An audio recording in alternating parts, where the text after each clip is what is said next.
Welcome to Hear From Where, a podcast about the journeys that shape us. I'm your host, Chef Andrew Garrett, and each week I'll sit down with incredible individuals who've carved their own paths in health, nutrition, entrepreneurship, sports, and beyond. This is where we dive deep into the stories of determination, resilience, and passion, the moments that brought them here, from where they started. Whether you're looking for inspiration, a spark to start your own journey, or just love hearing amazing stories, then you're in the right place. So grab your favorite drink, settle in, and let's explore what it really takes to follow your dreams.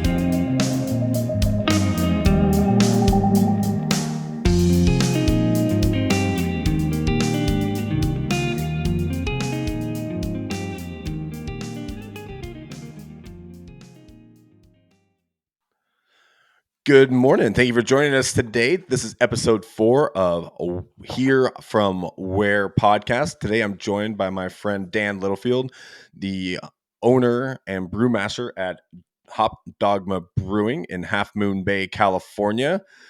Dan, thank you so much for joining us this morning. I'm looking forward to diving into your story and sharing a lot of your experience, your strength, and what you're doing to continue to grow personally, professionally, and in your health world. How are you today? I'm good. Thanks for having me. It's an honor. This is going to be fun. Heck yeah. So for those folks that don't already know, Dan and I grew up in the same hometown. We went to school together. Dan was a year ahead of me. But I think that we're the same age. I think I got caught in that phase 1, phase 2 kindergarten that Sonoma did I there. was 2, actually. Were you? So, yeah. Okay, so it wasn't just me. Now I don't feel so special, but that's good. But Dan, you were an athlete throughout high school. What athletics were you involved in? Most people know me for track and field, long jump, high jump, sprints. I was a bit of a troubled youth going into high school. I kind of was, lost and tried a bunch of, sports early on. Had some natural talent, but in high school, I found basketball and later track, and I really excelled with track. I had a little spinal abnormality, identified when I was younger, so football wasn't really an option, and I just kind of ran with track, no pun intended there, and track and field, it really kind of saved me, I think, and I learned so much from it just because, there's kind of a battle just with yourself out on that track, and always kind of pushing to improve your times, your jumps, your throws, or whatnot. And I made it pretty far in the sport of track and field. I did several state meets, set multiple state and regional records. I was a 6'9" high jumper in high school, and I was a 24-foot long jumper in high school.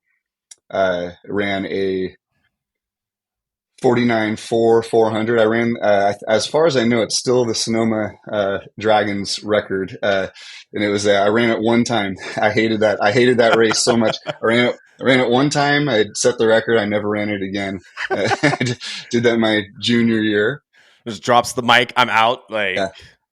I still remember crossing the finish line, and I was, just seeing white because I ran so hard, and I sat down, and I was just like, did I do it? And my coach said, you got it. And yeah, I never ran it again. That's awesome.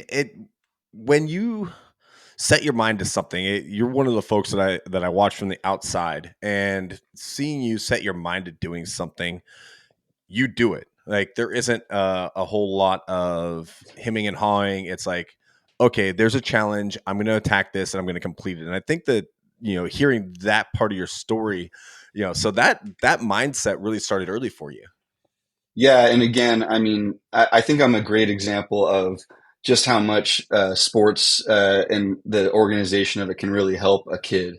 Because as I said, nothing terrible, but I was kind of a lost, adolescent, and sports and having some amazing coaches. I was truly blessed there. It really taught me a work ethic that has carried with me my whole life since, from music to entrepreneurship to further fitness goals and things. I do tend to get kind of laser focused when I want something, and really it's like that's carryover from just being blessed with those coaches that instilled that in me, and the sport itself.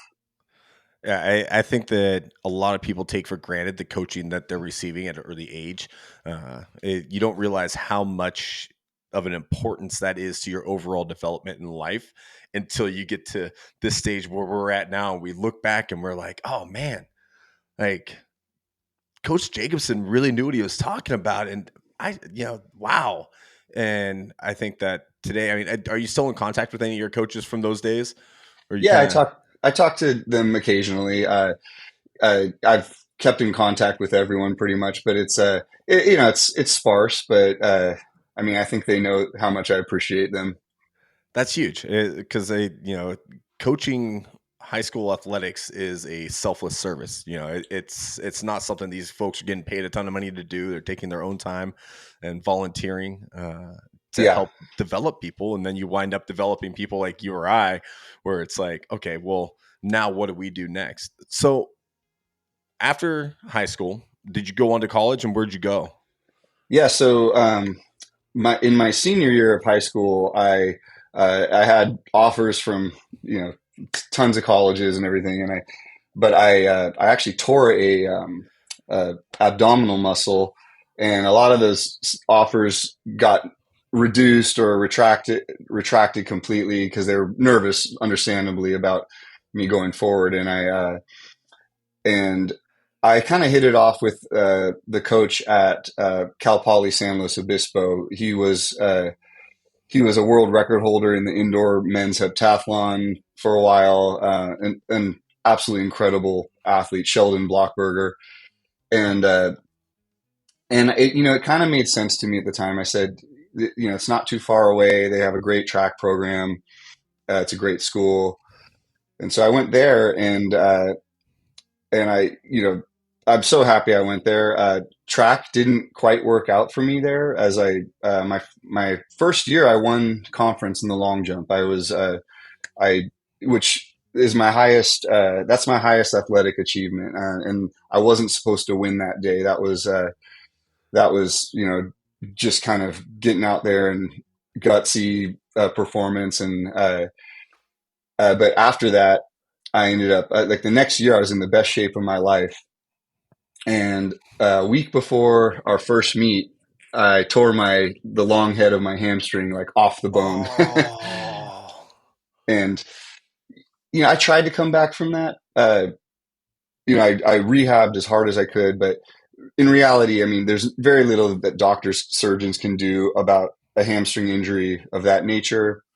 And although I would say I only lost about 5%, 10% of my overall strength in that leg, when you're at that level of competition, that's a lot. And I didn't really see myself enjoying track anymore, because if you're not going to be able to kind of be your best, it seemed a little hard for me to go out there day after day and torture myself. But so yeah, that was kind of the end of the track and field. And I stayed extremely active all through college. I weightlifted, I did kayaking, I did a bunch of other activities, hiking constantly. Um, but yeah, that was the end of the road with track and field, unfortunately. dang. But to even go through that injury, and like you said, I mean, that's a huge loss at that level of athletics. You still you didn't just hang everything up. You could continue to move forward, and you're lifting, you're hiking. What were you studying specifically at school? Like, what was your focus on the educational side? So I was a kinesiology major, and that I met some of my best friends in this program, and it was such a great program. It was really hard for me. I wasn't all the statistics and metrics that are involved in it wasn't the most natural choice for a major for me. It seemed natural coming out of high school because you have to pick a major at Cal Poly to go there, and I wasn't really ready to decide what I wanted to study, but everyone's like, "Oh, you're so athletic. This is a perfect major for you." And in some ways, it was a good fit. In other ways, it wasn't. But the classes were really fun. I remember like exercise. It was like what was it called? Exercise. It was basically it was for personal training for people interested in going the personal training route. It was like how to measure your client's progress and the metrics and involved in that. And it was really fun because a lot of it was performance related. We'd all be in there. We'd be lifting, we'd be sprinting, jumping, and so all that stuff was really fun because I'm like, oh man, I'm like this is just fun. I can do this all day, and so some of that stuff was really natural for me. But when we got into the chemistries and the statistics, that stuff was pretty hard. Yeah, I imagine. Yeah, my wife was a kinesiology major as well, and so hearing her experience with that, I think that she had kind of a similar experience with really being excited about the exercise portion of everything, but then the statistical data and all that just didn't interest her, and so she's moved away from it. You have clearly moved away from focusing career path towards kinesiology, and you wound up brewing beer. So I mean, Yeah. where did that passion like come from? Because I mean, if you really look at it from the outside in, healthy athletics and drinking beer all day, those are the two contrasts, right? Like, Absolutely. how'd you find that happy middle? Well, I mean, I'm a complicated person, I guess, but yeah, I'm not going to sit here and say alcohol is a good thing or anything like that, because you know anyone knows that it can be the exact opposite. But but the one thing I can say is that I was a pretty shy person all through youth and into college, uh, and I kind of bonded with people over a beer quite often, and it kind of helped me get out of my shell a little bit. And and I ended up going to Peru after college, and had an opportunity to stay with some extended family there. And I remember the first month I barely spoke because I was so nervous. And then there was like this. Then we all went out one night and we had a few beers, and I was like slinging Spanish left and right. I was a lot more fluent than I gave myself credit for, and everyone was like, like you speak great when you're drunk. and, um, but fast forward several years, I actually, when I got back from Peru, I became a teacher. I went to Dominican. I got a dual credential in special education and in social studies, and I was a middle school teacher for 7 years. And I always joke that I left teaching to do something more meaningful with my life, which is uh, I had an opportunity when I met my wife. Her parents owned a building that had a vacancy in it, and I'd been home brewing for a while, and this was kind of the golden age of craft beer. Everyone was opening a brewery, and I kind of was like, well, why not me? And so opened Top Dogma in 2013, and it was a very tiny operation, like a 3 barrel nano brewery, and uh, it was I immediately I fell in love with the people in the industry, the whole social aspect of it. It was it was a better fit for me personally. I was a great teacher, but my heart really wasn't in it anymore. And with such an important job as teaching is, I didn't feel comfortable staying in that profession when that was the case. And so I went full speed ahead with brewing. And yeah, here we are, 12 years later here, and it's pretty crazy. It hasn't always been a smooth ride, but we're still around and doing pretty well, in relatively speaking to the current environment. Right. Well, I mean, entrepreneurship is never easy. And I think that the general perception of entrepreneurship is you get handed the keys to something and all of a sudden, you're the big boss and you're making all the money and you're doing all the things and your job really is just kind of sitting back and collecting all these giant profits, right? Because, that's the general perception of what, small independent businesses are like. I really like something you just said, and that was, why not me?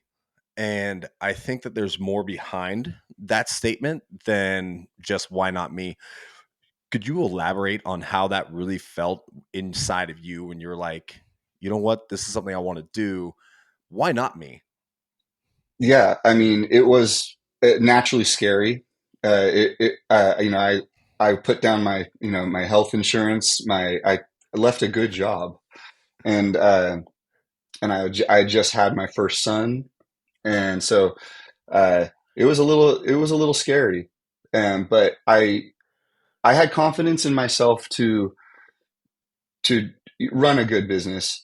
Uh, I had more confidence in myself to continue to learn and to continue to improve on what I was doing and trying to do. And I remember it's 2014. I think it was the first like Great American Beer Festival that we entered, and we flew out there, went to it, and none of my beers that I entered that year made it past the first round. It was it was it's disappointing, obviously, because you're hoping for a medal. And I remember on the flight home, uh, I was just like, I have to do better here. I have to learn. I have to improve. And spent the whole flight home, buried in some books, and honestly, the learning's never stopped. It's like I we we've worked so hard to make the best product we can, and um, a few years ago, I started going up to Yakima, Washington every year to pick my hops individually for the year. As a 10 barrel brewery, uh, that's kind of rare because in the big picture, I'm really not ordering that many hops from my farms and growers, but they give you that option to go up there, and that's made a world of a difference. I mean, it's I'm sure any chef can relate. It's just like the quality of your food. It's kind of it's everything. It's the most important thing going in my beer besides water, and I'm sure you can relate to that. I mean, ingredients are everything. Well, yeah, absolutely. I mean, again, I think that the drive to get bigger is the typical American business model is like, I've just got to grow, I've got to grow, I've got to grow. But we forget that where our ingredients come from is by far the most important thing, right? Like everything starts in the ground, everything starts from the earth, and everything builds from there. So if we have something that's growing, just kind of like growing in subpar soil, you wind up with something that's not necessarily going to deliver the best end product. I think that there is so much depth in that, and so many people, I hope that you're listening with that statement, is know where your ingredients are coming from and really care, because again, you're talking about these relationships that you built with the farmers, right? Like it's Yeah, not just, oh, I'm Dan, I'm going to pick the best thing possible. It's like you're on the ground, you're talking to these guys, they're giving you their information on how they grew these hops and how they've taken care of them. It's a process of love, and yeah, so that's great to hear that you're in that. And yeah, brewers and chefs are mad scientists when absolutely. when it comes to like creating your beers. What is that process like for you guys? So I mean, we approach every beer. individually as its own, like, it starts from scratch. And uh, I mean, I'm just going to use like my most recent example. We made Japanese style lager recently, and I was in Oregon. I was doing hop selection, and I stopped in Hood River at Freem Brewing Company there, and I believe we were on our way up to Yakima, and I just had this beer that kind of blew my mind, and not many beers do that to me anymore. I've had a lot of beer in my life, but uh, this beer was just so good, and I was like, I want to do something similar. I always want to make stuff a little individual to us, but I want to do something similar to this.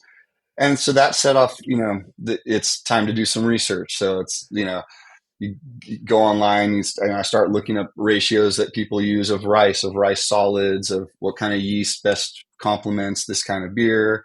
And uh, we, my team and I, we like to always kind of do, a a little test batch first, pilot batch, and we kind of hit it out of the park with the last one. I love it. I mean, it's like a 4.4%, super clean, crisp lager, and those are the kind of beers I'm kind of gravitating to now. Are the lower ABV, filtered, really crisp, really clear, and that's still flavorful.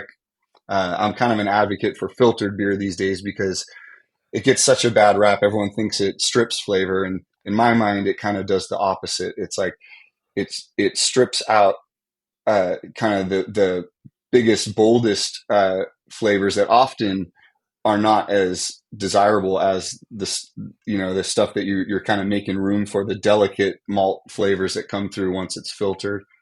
And I think it's better for you too. So that's kind of that's been my little advocacy mission lately. Is like everyone needs to change their mind about filtered beer. but I but dig yeah, it. yeah. This is awesome. So, again, I really sometimes folks get the wrong idea about what entrepreneurship is.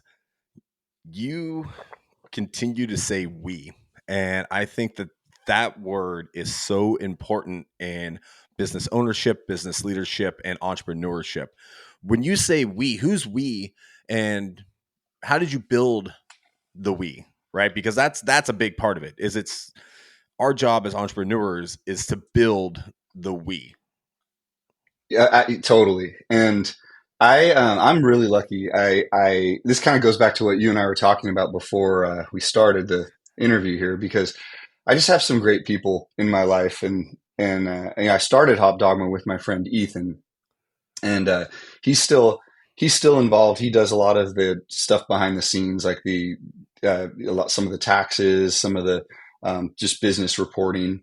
But really, it was about a year into Hop Dogma. This kid rolls up on a bike in the back, garage area where I was working, and I'm stressed out.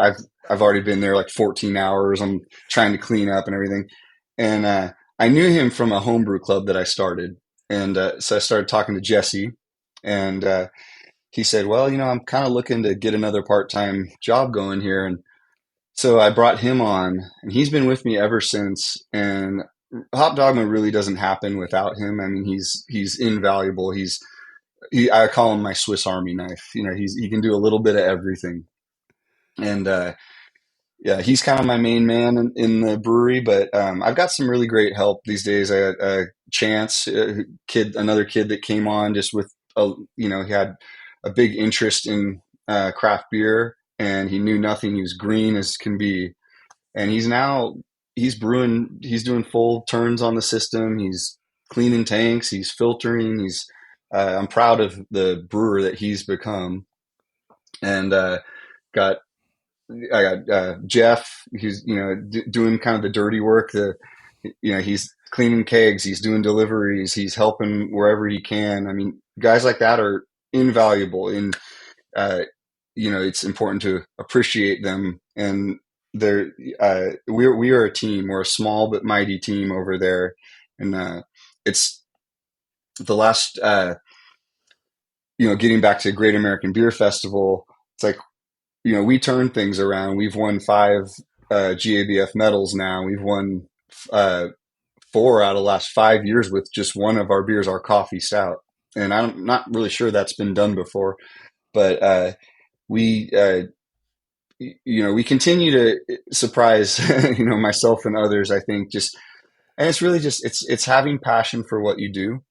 And, I might have other interests and things that kind of ebb and flow in my life and become the dominant thing at certain times, but I'm always going to care deeply about what it is that, I put that's my brand and everything. I'm always going to care about beer and try and make the best product we can. And those guys get that. They get that. They bought into that, and they're even more crazy about it than I am sometimes. So they're good folks to have around. Well, it is. It's important to build a good team around yourself, right? Because in those days where you just kind of, man, this sucks. Like your brain's fried. You're managing people. You're managing numbers. You're managing production. Like having people that you can trust on the backside to come in, smile at you, and say, "Dude, it's gonna be okay. This is awesome. We're gonna Yeah. go chase that. We're gonna go chase that number one again. Like we're gonna go win this. Like let's go." And I feel like having those kind of teammates around you are what helps to bring the best out in ourselves, right? Yeah. So tell me about the beers that you guys are currently making. What are you guys doing right now? We made we liked that Japanese lager so much. We're going to make that like a seasonal type of release. So we just made the official batch of it. So we'll be doing, canning that in the near future.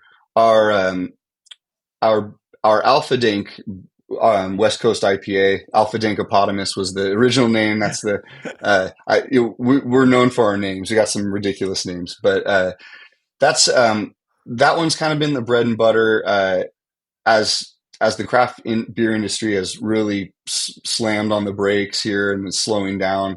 That beer has really been stable, and it's just picking up more and more accounts, and that's one of those things where I used to just always be about like the latest and greatest. I just wanted to make a new beer all the time, all the time. But having flagships now has been a really great experience because with Alpha Dank, we're just continually trying to improve this one recipe, and it's really clear, if this batch is better than the last batch or needs some work or whatever. And we've been able to dial that beer in so well. I mean, it got a gold medal at the U.S. Open Beer Championship last year. It also got a gold medal at the Best of the West Coast IPA competition. And that's, again, I attribute a lot of that to getting some of the best hops on earth. I mainly through my main supplier is Holland Berry and Sons. Yeah, I mean, the flagships have been fun. Like our Princeton Lager, I think is just getting better and better.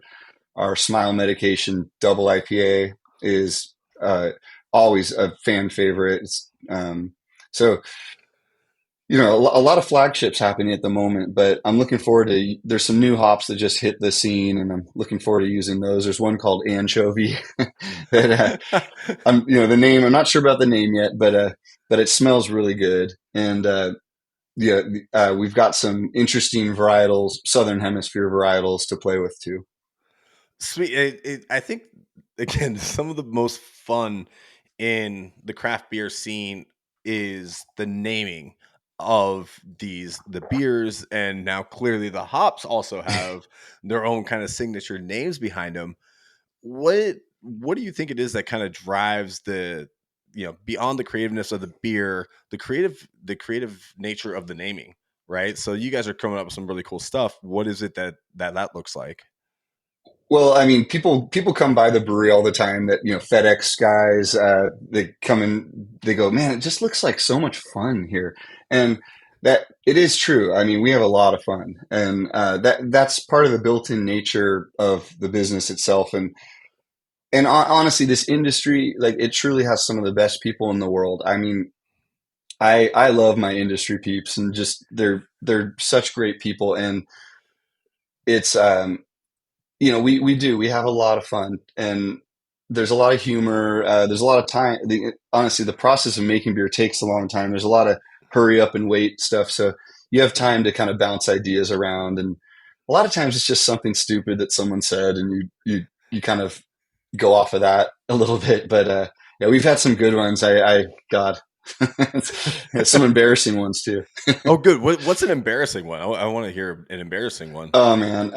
Well, we have our Mexican lager that we do every year. So it's a corn lager, uh, a la Corona Pacifico, but we call that one hard pour corn. And yeah, I mean, we always get a laugh for that one. That's solid. I enjoy the wordplay. I think that again, that's just so much fun. It seems like a very enjoyable aspect of what you guys are doing. So now I haven't drank in about 17 years, and I never really drank for flavor, and I drank for effect, and so I never really got to enjoy like the aspect of craft Yeah, brewing, right? And so I never really took the time to learn about it. Now I've played rugby, and one of my good buddies is a brewer here in town, and he was brewing in our garage when we lived together, and watching him put these things together and like take the time, you're right, like the hurry up and wait, but seeing how much love and effort goes into each and every step of the process is unbelievable to me. I had no idea until literally just now that corn could be used to make beer. I always thought it was just hops is what makes beer, and then the Japanese lager is rice, yeah. so rice makes beer. Yeah, so Like, those are typically all considered adjuncts, and but yeah, you get beer's pretty regional. I mean, in Central and South America, you're gonna see a lot of corn, adding some of the fermentables that also allows it to dry out and have a lighter body. In Asia and stuff, you're gonna find more of a rice playing that role, and I prefer rice, to be honest. Like my personal preference, it's a little like cleaner to me. But yeah, it's beer's incredibly diverse. There's so much different beer in the world, and it really is regional. that's a trip. So the corn and the rices are a part of the fermentation process. Yeah. Okay, so you're Well, they're literally they're adding fermentables. Yeah, to generally on the hot side. As a human, there's only so much I can do to like make a beer. It's the yeast and that process that really kind of makes it a beer. But uh, yeah, like we would add corn or rice into the mash tun uh, before we boil it, and then kind of send it to the fermenter and let the yeast kind of take it from there. okay. So, without giving away any of your secrets, break down the process for making a beer. What's that look like? So we start by just asking ourselves, what are we trying to do here? And if it's a real specific style, so like say it's a American lager, we're going to use like an American 2 row or even a 6 row malt. We're going to do a rice or corn as a small adjunct in there. We're going to mill it and send it through the auger.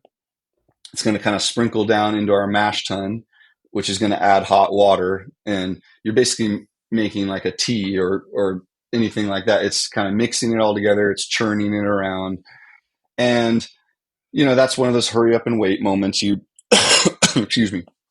You uh, you kind of do your like. I'm at the point in my career where I mean I can get in there with a mash tun or with my I can't even think today my paddle, and I can kind of tell like the consistency of the mash and if it's too thick, too thin, but we run, we'll do that for 40 minutes to an hour, and then we'll lauter it over into the boil kettle. And that kind of leaves all the grain and stuff in the mash tun, but we're just taking the liquid now. And from there, we're going to boil it. We'll add hops, and then we'll whirlpool it to kind of get some of the heavier proteins out of it. And we'll then pass it through a heat exchanger, which is kind of like a car radiator, just got cold going against hot, and that'll go into the fermenter. So you're rapidly cooling it from, boiling to 65 degrees or somewhere in that range. And then once the temperature is right in the fermenter, we'll add whatever yeast we're using that day. And sometimes we'll add some, sometimes we'll even put hops in right at the very beginning of fermentation. Sometimes we'll do, we'll use enzymes and things to kind of try and influence the fermentation a certain way. And then from there, it's kind of like, you wait and wait, and the cold side's where the magic happens. That's where a lot of stuff has to happen on the cold side to make a good beer. The hot side's actually pretty forgiving, but the cold side's kind of more of an art, in my opinion. That is insane. I had no idea that making beer was that long of a process. Like I said, I had watched Tucker make beer in the garage and kind of just like from the back kind of watched it, and it seemed a little bit easier. But man, that's wild. So I mean, there were like the heat part more forgiving, but you get into that cold part and it sounds like you've got to be like spot on with timing. When a temperature hits X, you've got to add this to get this. Yeah, I mean, I think it influences the flavor a lot more. I mean, just more subtle things have a greater impact, I think, on the cold side. So that's kind of that's where I think it takes a little longer to learn. Because like I can walk into the brewery now, and I swear, like if I've made a lager, I can walk in there, open up the brewery in the morning, walk in, and I can smell what's happening in the air from the off gas of the fermenter. I can know what stage that beer's in. I can almost predict what gravity it's at. It's like that, and that's taken a long time. But I mean, I don't even think about it now. I walk in and like, oh, the lager's, it's cleaning up well, or I've made those kind of connections now, and that's the stuff that I think takes time, and it's like brewing. Brewers, like it takes many years to kind of get to know your brewing system and find your own groove and what you do well. And I think like 5 to 10 years is kind of the sweet spot. That's so awesome. I absolutely love that. I mean, and again, like we don't get to hear enough of these kind of stories where someone is so connected to what they're doing. Give me one of your best beer stories. Like, I don't, sitting down and having a beer with this person, or what is it that, kind of resonates with you as far as like, this was an awesome moment. Well, I mean, God, there's been a lot of awesome moments. I think that first Great American Beer Festival medal, which was 2016, I remember like before we boarded the airplane and everything, like that day we sampled all the beers we sent in, and I said to one of my guys, I was like, I have a good feeling about this. Like this tastes really good, and sure enough, I mean, we got a silver medal for a rye beer that we'd made, and I just remember that was the moment where it's like I felt satisfaction, within myself of just like, all right, like, I've accomplished something here. And it was, when they announced, that we'd won, I mean, I just erupted out of the seat. And I remember looking over, and Vinny and Natalie from Russian River were sitting like 2 seats down. And, and I was just acting like an idiot. I was so excited, and it came back. And I remember she she said congratulations, and that meant a lot to me. And it just as a just feeling that she was proud, and that meant a lot to me at the time. Man, that's so awesome. And for folks that don't know, Russian River Brewing, they've been top of the industry for quite some time, as I understand it. Yeah, they're uh, industry leaders in so many ways. I mean, but the Pliny the Elder, Pliny the Younger, they're most famous for Blind Pig, but they make absolutely incredible beer, and they're incredible advocates for the industry as well. That's awesome. I mean, feeling the affirmation not only for yourself, but also having someone that you've seen have the success and grow their brewery and grow their business, just give you that thumbs up. I mean, that's got to be a rewarding feeling. And it sounds like it just hit for you. Yeah, and I mean, I don't know, it's uh, obviously like track and field, you get a lot of medals. That's kind of your thing, right? You get medals. I traded. I'm not getting track and field medals anymore, but getting beer medals is still pretty cool. Absolutely. You're chasing, you're always working towards something better. And you've alluded to that throughout our conversation. It's like there's always something to grow bigger and better. Yeah, yeah. So we've talked a lot about winning. What has it been like to get through the hard spots in business and in growing? Because I know that there's a significant amount of growing pains that exist in going from a 3-barrel brewery to a 10-barrel brewery. What is it like, and how has it been easy for you to accomplish these hurdles as you've met them? Well, there's definitely been big hurdles along the way. I mean, we had to kind of emergency vacate our original location a few years ago. It was a kind of a big, complicated family matter, and it was um, I spent 8 months of my life. We were a homeless brewery for a minute, and I didn't want to lose all my employees, and I was driving to Richmond every day to brew at my friend's brewery. Uh, these were 12, 14-hour days, and that's not including driving to Richmond and back. And I just had my youngest son, and I barely saw him his first year of life. It was like I was struggling so hard to keep my business afloat. And while I was trying to transfer paperwork to open at a new location, and uh, balancing all the financial burden of it all and everything, and getting home, getting back from Richmond at 10 o'clock at night, and having to unload a whole truck of half barrel kegs, and it was incredibly difficult time in my life. And I mean, there's so much more to that, but it's uh again, I can go back to Sonoma, to track and field, to just learning. I don't give up. Like, it's like this will pass too. And I always kind of keep that in my head. And it's just like, and I always, I like working hard. Sometimes it gets hard, but, that work ethic is really something that, is just so invaluable. And I'm not saying I'm the hardest working person on earth, but I do think that I learned so much from that early experience to just don't throw the towel in, keep going, like put your head down and drive. And that got me through that time.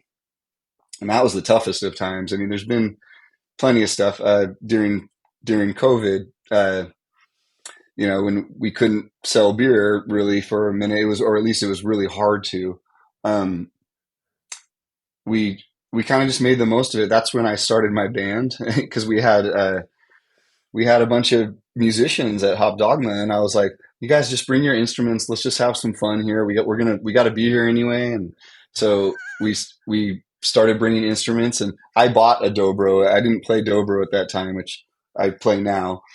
I'd always wanted to learn it, and I just was like, "I'm gonna."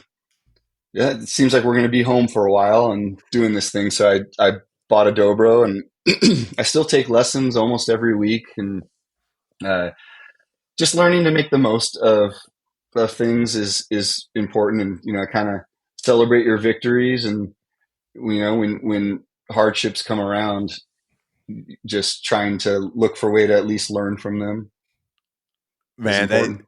it, no BS. It gave me goosebumps to hear you tell that story, and I'm also fortunate enough to see your facial expressions right now as you're speaking about it, and that's, again, we don't hear enough of those stories, right? Because we just hear about the successes, and we don't get the how do you get to that success, and to hear that mindset, to know that you experience these things throughout your life, and you knew that, what, got to push.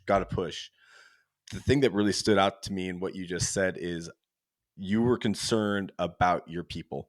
And I think that that is so huge, because I know how much those folks mean to you, and I can see it in your eyes and how you speak about them, that pushing was not just like this singular, I'm doing this, I got to do this, I got to do this. This is like you, man, like you're killing it. You share the success and you share the defeat, and you burden all that weight, but you still push through for others. And I think that that's one thing that makes you such a really awesome human being in my eyes, is like you push through for other people. And that's something you don't get to hear a lot of, and I really appreciate you sharing it. Oh, well, thank you. I mean, yeah, it's again, I mean, these people have helped, they've helped me.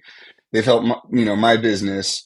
They're a part of it. They're and it's yeah, and I'm, you know, it's call it guilt, call it just a responsibility, but I mean, they're part of the family. So it's yeah, it's that they're they will always be important. Dude, that's awesome.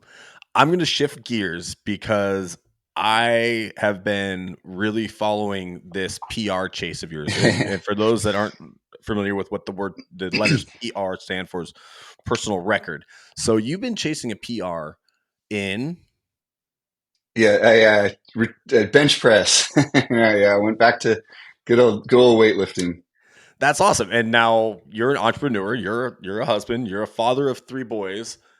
Where are you finding time to apply yourself to fitness? Like, Yeah, good question. So, I mean, I'm gonna backtrack a little bit here, real quick, but it's just as much as I love this industry and as much as I have loved beer and everything, and the people involved, um, it's really hard when you care about something so much, and to be a good brewer, you really have to immerse yourself in all things beer.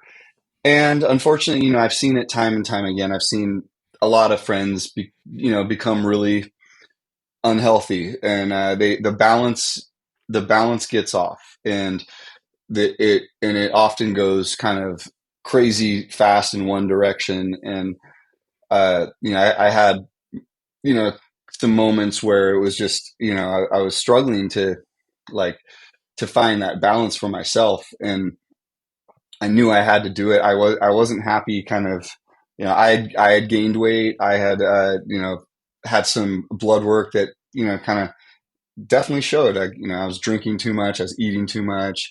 Wasn't being active enough. And it kind of hit me just one day, and it was about a little over a year ago. I mean, I was still hiking. I was doing stuff like that, but I wasn't kind of doing enough. And a friend of mine hasn't had a really nice home gym, and I was helping him out with something, and so we just kind of traded. I said, "Hey, can I use your gym?" And I started lifting again, and that first week or two is pretty brutal, like, but that muscle memory, that kind of that sense that I've been here before, it kind of kicked in again, and honestly, it didn't take long. I just fell in love with it again. It was like I absolutely was like, I was pissed at myself for not doing this for so long. And as I started to get stronger and stuff, I never thought, when I was like 24 years old, I benched 365. And I know a lot of people have done more than that and everything. That's just my personal best. But I did it. I was about 24. I was at the Park Point Club in Sonoma with Ramen. I remember, you probably remember Ramen. Yeah. And I I never thought I could get even close to that again. And, but over time, I 5 pounds a week or so, I just kind of nicked away at it. And, yeah, last week I got it, and, it was really exciting because, um, again, I'm 44 now, and I kind of feel like I'm supposed to be like winding this whole thing down, but I feel like I'm just getting stronger, and it's really, I've approached it so differently now with, a lot more of a science-based, approach to dieting, to weightlifting, eating, or training all the support muscles and things that go along with it. Not just benching all the time, or bicep curls. Like I try and hit the gym at least 5 days a week. Try and still get a couple hikes in a week. And a lot of this, you asked about the time. It's I've got great people working for me now, and I've kind of, for the first time in my life, in my entrepreneurship, with Dogma, I feel like there's there is room for that now. And I built a gym at Dogma for myself and all my employees. So Awesome. yeah, and it's great. Like, several of them use it, and we all kind of stay out of each other's time zone because it's not a big space, but um, it's great because, like, if we're just cleaning kegs that day or whatever, I can sneak over for an hour and do a quick workout, and it's been a game changer. I've fallen in love with it again. My all my biomarkers and everything are perfect now, and so, I mean, I'm feeling really good. I'm feeling very lucky that I kind of got this second chance, with my health and everything, and didn't. I definitely drink less beer now. I mean, it's but a lot of that's just because it's like I care so deeply about lifting weights right now that, I limit myself to one beer. Make sure to take several days where I don't have any. But I feel lucky. I'm one of these people that has an off switch, because I know for a lot of people that's just not the case, and that's the nature of alcohol. But you know, I think weightlifting is just about the only thing in the world that could have got me to stop drinking, several beers a day, because it was like all of a sudden there's this other thing that I cared a lot about, and it's going really well, and I'm feeling so much better. So, yeah. And I absolutely love that. I wish more small business owners, entrepreneurs, business owners would invest in having exercise available to their team. I think that that's like, because I mean, I know at the core of it, it was pretty selfish of you, but I know right next to that core selfishness, it was a very selfless decision, right? Because you know what that benefit is for you, not only physically, mentally, emotionally, but also for your team. And again, like, getting back to the point of, like, I love the way you speak about how much you care about your people, because that that to me is what separates what you're doing from so many others. And for people that are listening, hear that part of this story, hear that part of building your team, caring about your team, caring about yourself, because without caring about yourself, you can't care about anybody else, right? Yeah, and it would be a shame if I didn't mention him, because I have one employee in particular, Carlo, who he's the taproom manager, and this guy is like, I watched him go from like skinny little Carlo, and he over time he just got buffer and buffer, and but I'm like watching this guy, I'm like, he's still enjoying a beer here and there. He still takes time to live his life and do stuff, but um he just, he always showed up for workouts, and it was kind of like having him around. It kind of rubbed off on me. It got me kind of itching to. I'm like, I should do this too. I should, like, look at him. He's finding time for it, and like that was a big influence on me, having Carlo around. And yeah, I mean, it's the people you surround yourself with that, kind of, mold the directions and shape the directions you go in, I think. And he definitely had a big part to play in that. Man, that's beautiful. Put people around you that are going to inspire you to do better each day. As we kind of come to the end here, that this was a very quick, like, I can't believe we're pushing almost an hour in this conversation. This has been just like, I've loved hearing your story. Thank you for sharing it with us. Where can people find you, and how can we push more people through the doors? Online ordering. What's it look like to come experience Hop Dogma in person, in the flesh? Oh, thank you. We're in Half Moon Bay, California, so we're right on the ocean here. We're about 25 minutes south of San Francisco, and uh, yeah, man, come by and say hi. Just pop in and ask if I'm around. I'm usually around. uh, but yeah, we do online ordering within California. We're not doing outside of California yet, but you can find a lot of information at hopdogma.com. You can find some of the music and stuff we've been doing at falsebottomband.com. And yeah, I don't know. I always just tell people, come on by and say hi. Cause we are, I kind of live there now that I work out there too. It's like I live there. I also want to say, I'm still thinking about that burger that you made. That was so good, man. I think often of that burger. Good. Got to do that again. Yeah, no, I mean, anytime you guys are up here, I'm due to come see you guys. So I'm gonna make it a point that at some point this summer I will set foot inside the brewery and come see y'all. We should go fishing. I'm fishing. in. 100% in. Okay, you told do. me like see you was good enough, but you're gonna throw in some fishing. Okay, yeah. Like, all right, I'm down. Dan, thank you so much. I can't tell you, it means the world to me that you shared your story with us today, and I look forward to putting this out further into the world. And keep kicking ass, dude. Like, keep inspiring, and thank you for continuing to make me want to be better. So thank you, brother, and I appreciate you, and this is fun. I can talk about this kind of stuff all day. It's fun. Thanks for having me. You betcha, my man. We'll talk to you soon. All right, take care.